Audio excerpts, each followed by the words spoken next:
Hello, everyone, and welcome. Welcome to our members watching on JVC, and welcome to all of our friends and members watching across our social media platforms. We are so excited to be here today. It is session 3 of the 2022 Jci Rise Virtual Summit. The topic for this session is preserving mental health with resilience.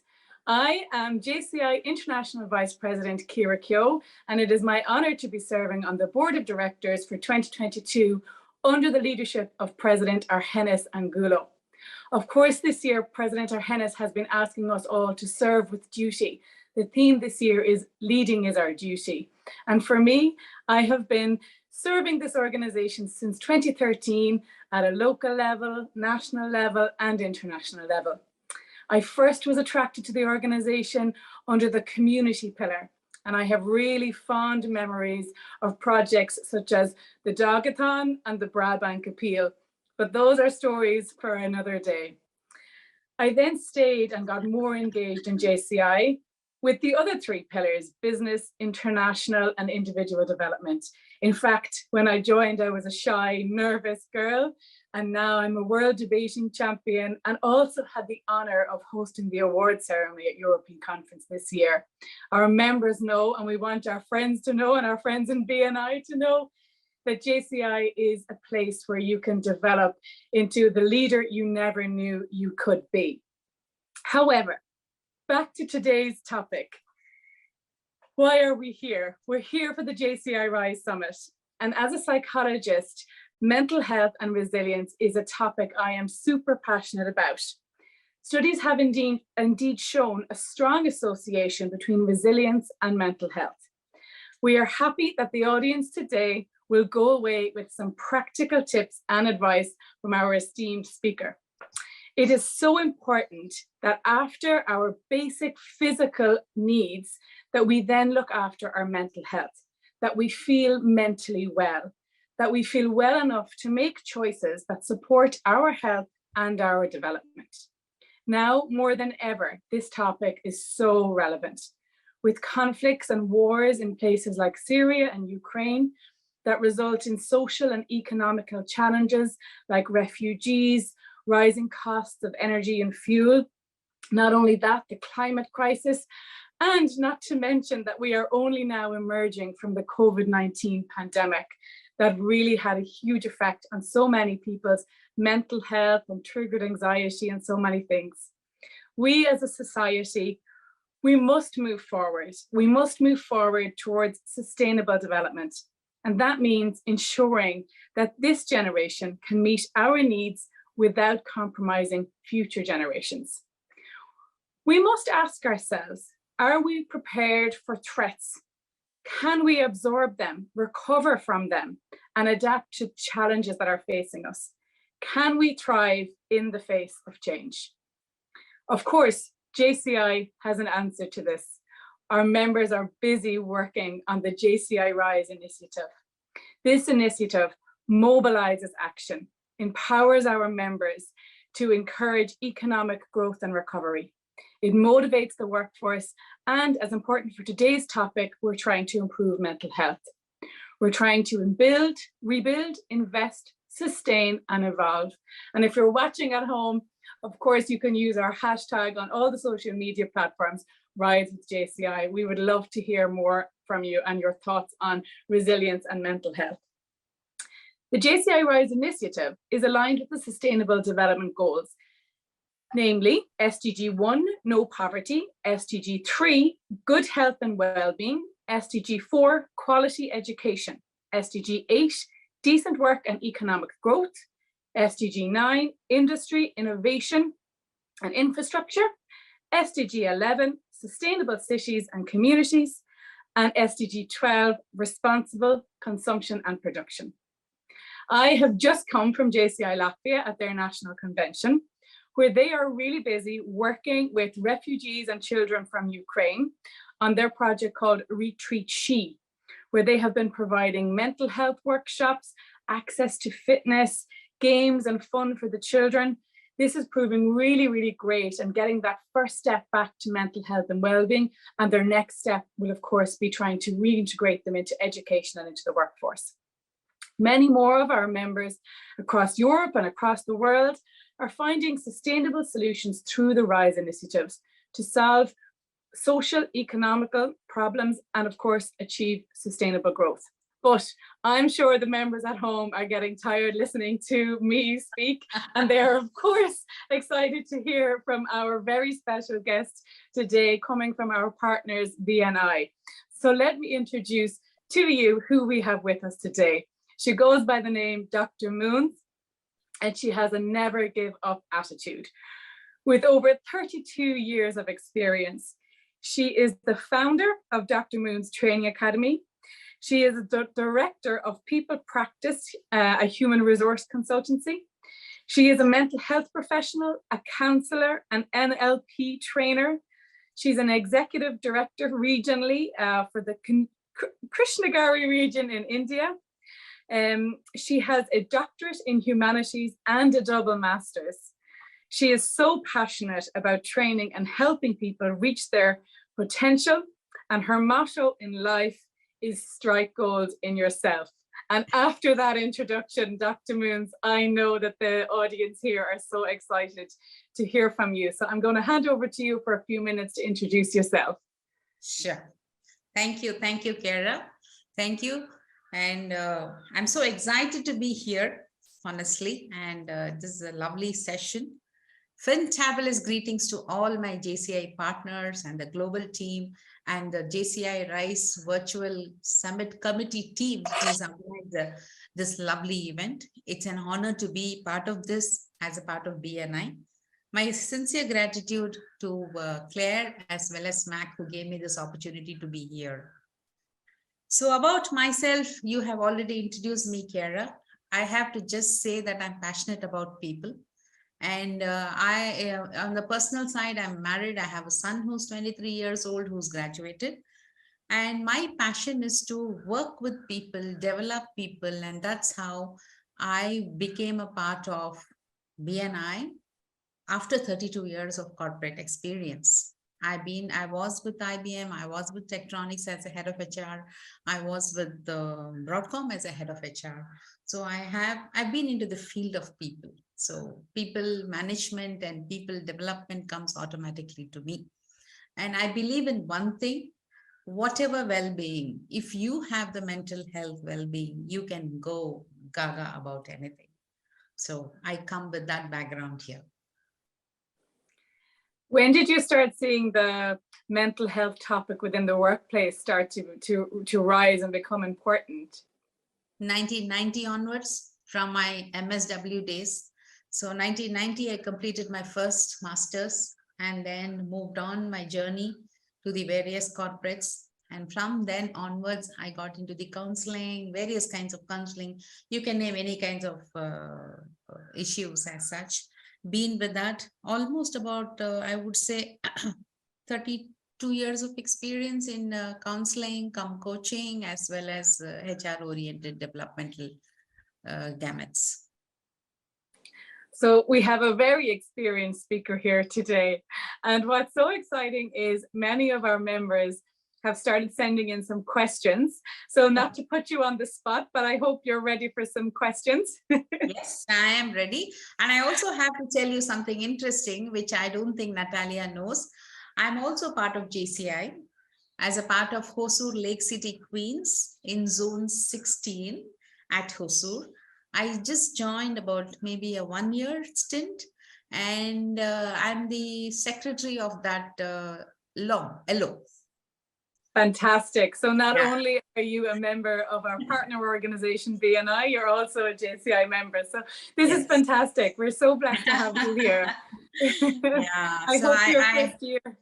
Yeah, I also hold a position there as a secretary. And, there they call president, secretary, and treasurer. So I'm part of it as a local organization. Fantastic. I'm so glad that you're a member now and that you can start on the leadership journey in another organization. I'm sure that you will have many sharings with our members, and of course, as always, find new ways to develop in yourself. Yes. So let's go with the first question. Sure. It's straight into today's topic, and somebody is asking us, what is resilience? So what does resilience mean to you? Resilience is something which I am not willing to give up. Okay. Resilience comes in when you are aware about yourself. Another name for resilience, you can always say as an emotional intelligence. But I don't want to take any other words from the other authors. Resilience is an attitude which comes from within, which is a never give up attitude, whatever happens. You were reading about so many SDGs, and I was just observing all of them. And every SDG is possible throughout the world and in every country if you have the mentality of not giving up, right? Absolutely. So if you see mental health and resilience, both go hand in hand. If you are resilient, nothing can shake you. I love that. Never give up. And if you are resilient, nothing can shake you. Fantastic. You have ticked a very good response for our first question. So we'll move straight over to our second one, which is how does one cope? How does one cope within the workplace after burnout? I know we're hearing even with volunteers within JCI on projects and with people within the workplace, so often now we're hearing so much about burnout. So what are your suggestions for coping with burnout? What is burnout? Oh, what is burnout to anybody? Yeah, because we don't understand when I was talking about resilience, where does this resilience comes from? See, there are beautiful two objects, because I'm going to give you a bigger picture, Keira. There are two aspects or the two important words that comes into our life. One is a value and another is a belief. Okay, what is a belief? Belief is something which I believe in and it can be changed. Value is something which I cannot compromise. Right? One is a belief, one is a value. So all of us go through this. I believe that this program would go excellent, very well. It's a belief. I want this program to be the best is the value. Belief is something which I can compromise. Value is something which I'm passionate about, not willing to compromise. Ethics, honesty can be my value. Belief is something I would like to achieve this by this time, but I can do it. Right? And these two words, from where does this come from? This comes from our perception.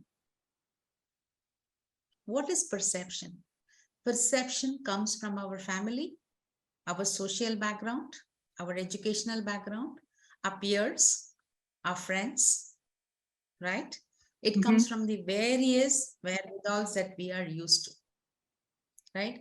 Our perceptions are the important aspects which gives us these beliefs and these values. Are you with me? I'm with you. Beliefs, values, perception. I'm still here. Yes. The perception is here, the belief is here, and the value is here, right? From perception comes our values and beliefs. And these perceptions and values gives us the right mindset, whether I'm resilient or not resilient, positive or not positive. That mindset is something which we call it as an attitude. I'm sure in any examination or in any interview in an organization, we may just name certain people. Hey, look at his attitude. Attitude is nothing but the mindset which comes in from the belief and the value that I carry myself. And that mindset makes me to behave. So if you want to change the burnout thinking of my mindset in any organization or any place, then I have to change my perception. If you ask me, can I change my perception? Yes, it is possible to change my perception. First of all, if I want to change. I'm sure as a psychologist, most of them say you can't change anybody. but I can change myself. NLP, Neuro Linguistics program, it says you can change others provided you tell them what perception that they have to change, which would in turn become the value and the belief of them, which in turn turns towards the mindset, which makes them to behave what they want to be. Right? So resilience is a byproduct of your mindset, which you want to develop. And believe me, this resilience or any attribute for that matter, it comes from the background where you are there. I just want to show you one slide, if you permit me. Is that okay with you? That should be fine, yes. Okay. So if you see this, can you see this? It's just starting. Yes, I can see this. Yeah. See, this is actually a famous psychologist, Erickson's theory. Okay. He says there are so many stages in a human being. It starts from infancy, early childhood, play age, school age, adolescence, early adulthood, and the old age. He says when you are born 0 to 1 year, this is the time that when you suck the breast of your mom, and that is where you build in the trust. And between 1 and 3, where trust, and that develops the hope. And the second aspect, it gives you where you develop the shame and autonomy, the toilet learning, etc. Right? The play age is where you are allowed to go and play with all the children. Look at the COVID, how many children are just inside home? What is going to impact the mental health of the children, the initiative versus the guilt. And the school age, industry versus inferiority. Adolescence, and this is a beautiful stage where I identify my role and I start living alone. I start dictating things. I'm neither a child, I'm not an adult. So this is the stage where I identify myself, or I go through the role confusion. And 20 to 25, intimacy, relationship starts, or I go into the isolation. Most of the marriages get formed, most of the marriages get broken, depending on the stages that you have. And the adulthood, generativity versus stagnation. And you see in the old age, if you see our grandmothers and grandfathers with so much of wisdom that we have experienced, right? And that's the age, if you are full of wisdom, you have the integrity of life, social, mental, economic, right? These stages of Erickson, it's a beautiful, I'm just giving you a tip of the iceberg. And if any human being has gone through, all of us go through these stages. Not all of us have a smooth sail through between these stages, right? And Absolutely. if you are not having a smooth sail through, and that is where you get into the aspect of all kinds of mental health, and you end up into sometimes turmoil, sometimes they sail through. See, the why I'm talking to you, I'll just stop this. The reason why people need to be aware, the first stage of anybody to manage situation is awareness. The more you are aware about yourself, the more you will be able to manage any situation. In fact, if you see my research, my PhD was on very, very clearly what are the career factors which promote career progression of women in IT. I did this research project on 503 women in IT from Bangalore, right? The most important aspects that they were saying is work-life balance is possible if you are able to plan very clearly what do you want. Most of the times we don't know what is it required. Yeah. And that's a reality. So the awareness, what I want, why do I want, how do I want, when I want, if that awareness is there, I think the work-life balance can be easily managed and the stress can be managed very well. Super. So I like that.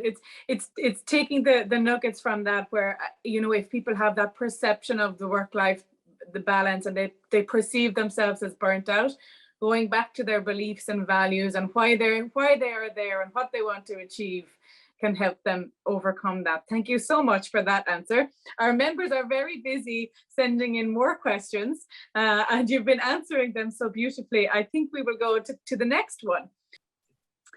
Okay, Dr. Moons, our next question. What habits should be incorporated into our routines to be efficient at work without feeling overwhelmed? Wonderful. I think being a very good communicator. What is a communication? Because JCI creates leaders. JCI talks about communication. But do I have the awareness of being, what is that I want? The quality of communicating to the point and the crisp. And having an internal locus of control, right? That's what I said, the right kind of the mindset and what I want to be. That would be the second quality, I would say. And the third thing is the emotional intelligence. So emotional intelligence is a lot of literature which is there in the Google, but something which I follow is very clearly 4 stages. One is the self-awareness about your own emotions. Emotions, many people think that anger is bad. Anger is good. The more you express the anger to the people in a firm way, in a constructive way, you get in touch with your own self. Just as an example. So self-awareness about yourself and the self-management. And the third aspect is social awareness. You need to know you live in the society, like you are not you're not alone. You need to understand what kind of a society, what kind of community that we are living in, right? And the fourth aspect is the relationship management. If these 4 quadrants are managed in resilience, I think that will be wonderful. Okay, fantastic. Yeah. These are important things that I would suggest. First is the awareness about self. Second is the communication. And whatever you're doing, and walk the talk and have a control of an internal aspects. And be a role model for others. It's easy to communicate. It's easy to do. But if you don't walk the talk, then people will not respect you. Absolutely. And the most important aspect that I would say is I'm bringing in here like the JCI as well as the social work principles. Accept the people as they are and respect the people as they are. Most of the issues are sorted out. Fantastic.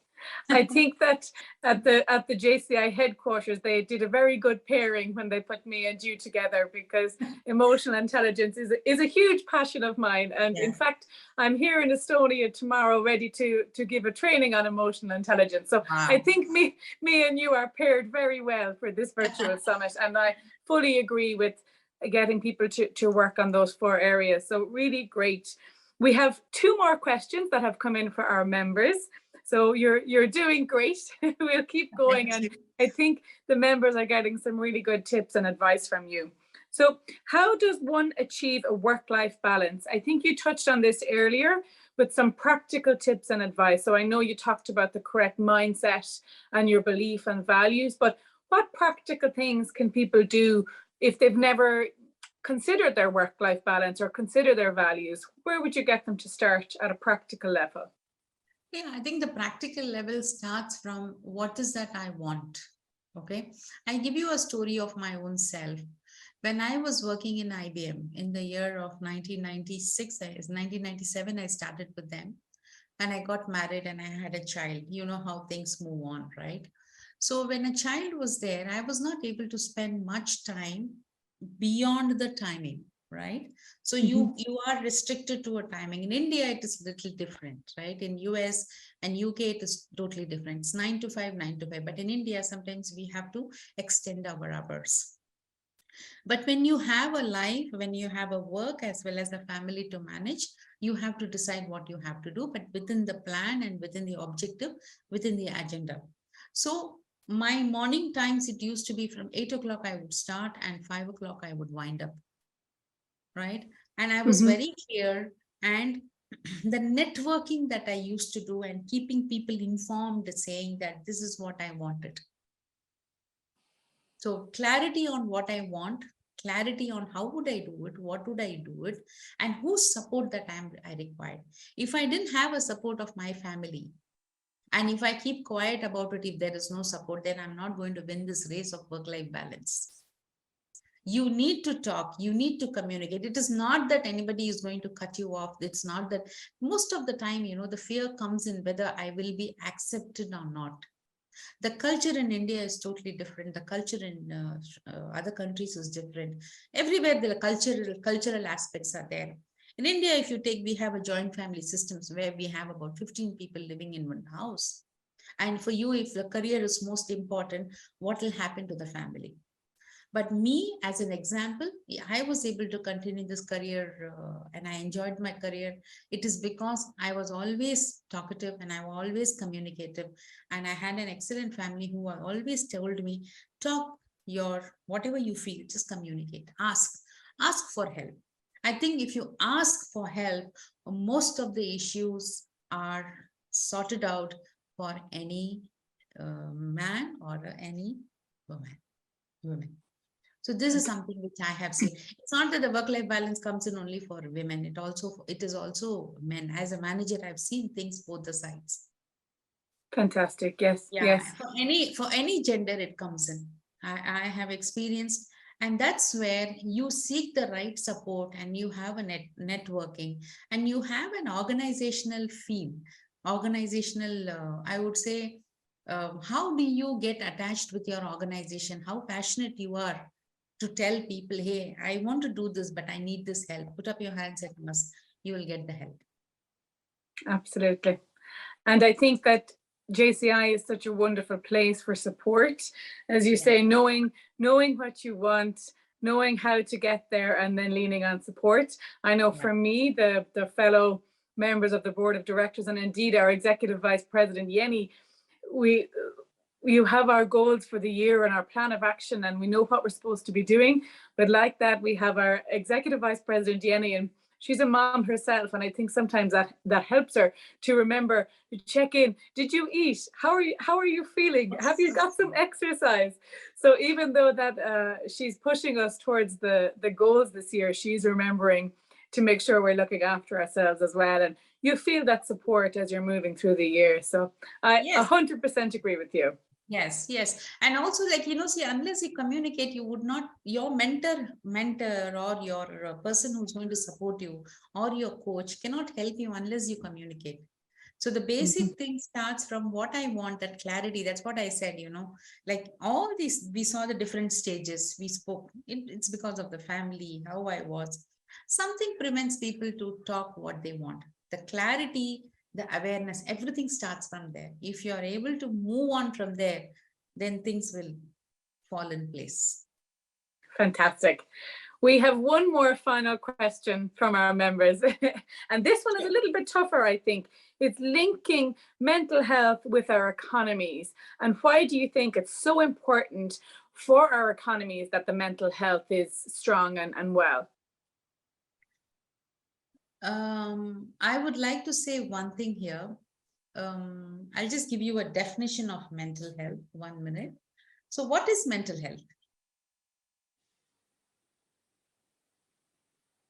Are you asking me? Yes. What do you think as a person who's interviewing or interacting with me? What is mental health according to you? For me, moving away from psychological definitions and things, for me, I think once my basic needs of food and shelter have been looked after, the next step is mental health. So free from depression, free from anxiety, free from stress, having the ability to move forward with your relationships, your friends, your career, etc., etc. If you're not feeling mentally well, it's hard to move forward in any of those areas. So for me, a good mental health allows me to move forward in the direction of my life. Beautiful. So mental health definition, if you see, mental health is our emotional, psychological, and social well-being. It affects how we think, how we act, and how we feel. This is a very simple definition, right? And mental health is not a destination, but it is a process. And most of the aspects Today we are talking about the sustainable goals, sustainable economies. When did this sustainable aspects came into existence, you think? This came in the 19th century when we started the westernization, when we had the industrial revolution, right? And from then onwards, we moved and moved and moved. Many disasters which happened slowly helped us to look at the society's sustainable model and sustainable development. If you see, many conferences happened in 1972 and 1980 or 1972, many conferences happened focusing on the sustainability of the world. Okay, any emergencies today in the world leads us to the mental health. We sustain, we come out of it. If you see, if you refer WHO, they come up with so much of literature, they come up with so much of knowledge about mental health being. What mental health being can be defined in the definition, but what is the actual mental health? The actual mental health is very simple. Learn to smile and understand what you want. Don't be afraid about anything. Things come, things go. I'll give you one example, one story which really affected me, COVID's time. There was a child who came in from Australia to India as a part of the COVID thing, and the child was affected with COVID. And this family lived in a very big society. When you say society, this is a huge mansion where you have about 100 to 200 houses. And this lady was very popular in that mansion. Early COVID times I'm talking about. The stigma towards COVID was so high, people stopped talking to her because her child was affected with COVID. That's a kind of a misunderstanding, and people had a different kind of an opinion. But now things are different. But because of that incident, the trauma that she underwent, it was not imaginable. It was really unimaginable. And I had to counsel her. The thing that she said is, how can people be so rude?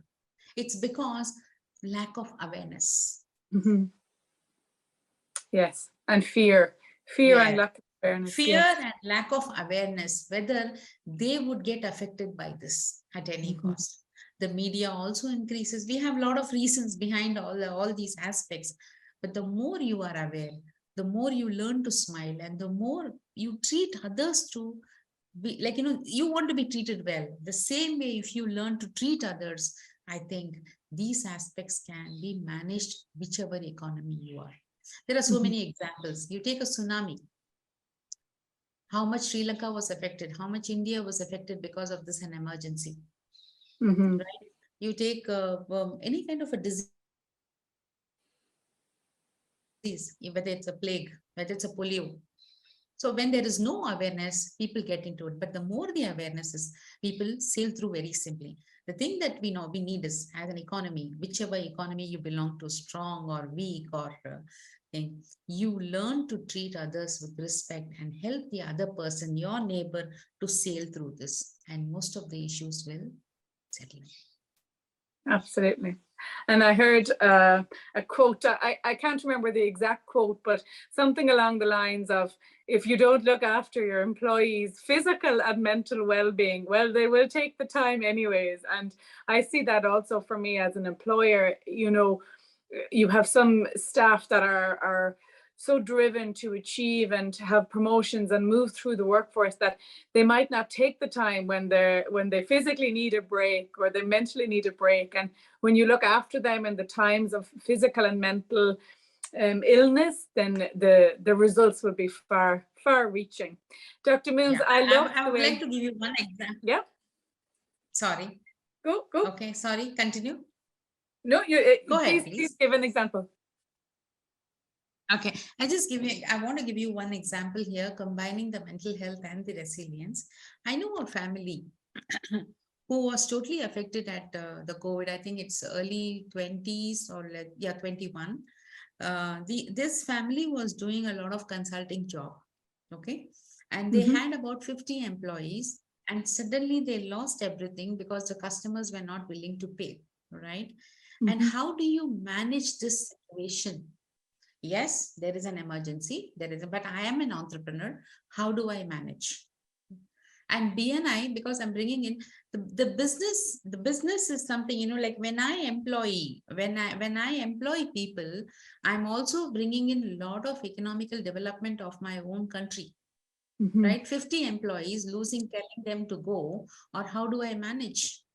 The family got into immediately a different kind of a business, and they started producing. Their field is totally different, but they did something else, and they managed these 50 families so beautifully. So that is the resilience, and that's the mental health. Where does this come from when the whole world was struggling? Yes. So the mental well-being is what you think you can do. I'm not saying like, yes, there are situations where you physically undergo, but when you have a mental strength, you can do anything you want.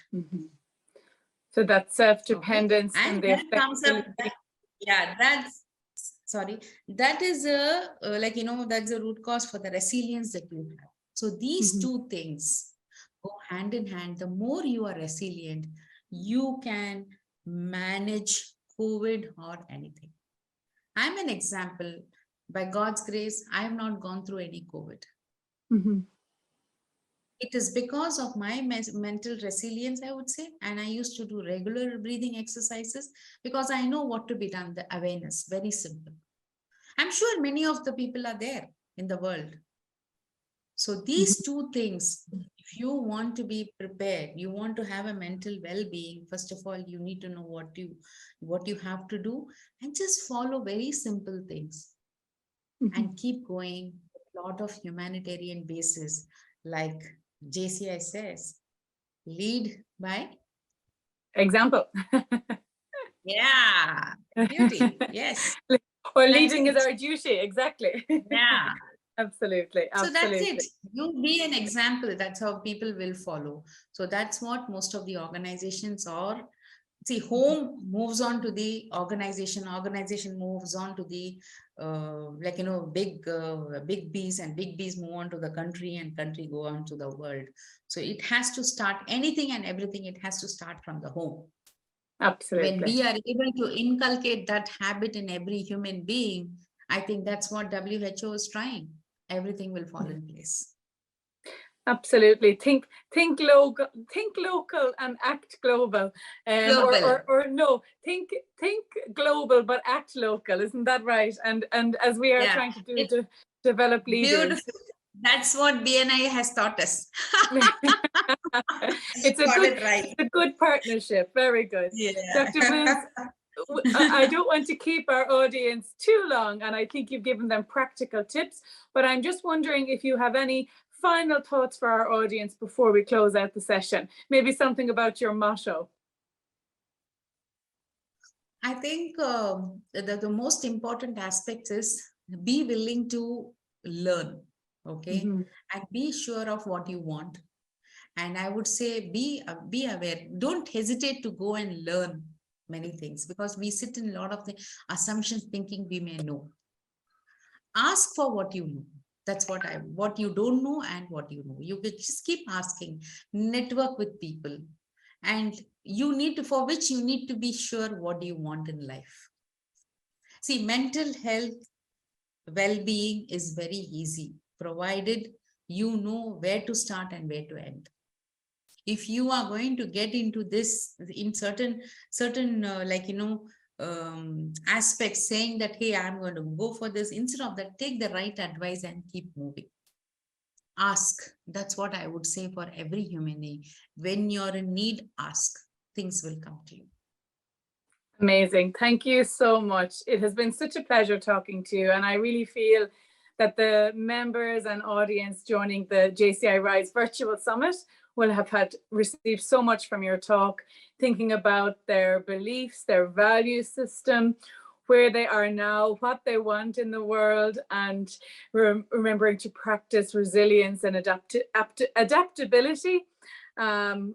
Not being afraid to ask for support from those around us, and also remembering, as you say, that mental health is not a destination, it's a process and needs to be worked on. And taking the time to improve communication and emotional intelligence. Really, our members received so much practical advice from you. And for our members that are listening here, and thank you to those who sent in questions, all we ask for you is that you move forward and you continue with the JCI Rise Initiative. You try to rebuild the society and economies around you, motivate people to get engaged with initiatives for others, and continue to look after their own mental health, putting on your own mask first, like in the airplane, before you put on the mask of others.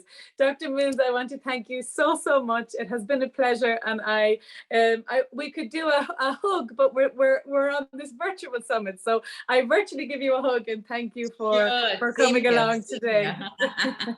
Lovely, thank you. lovely. Bye, everybody. Bye-bye.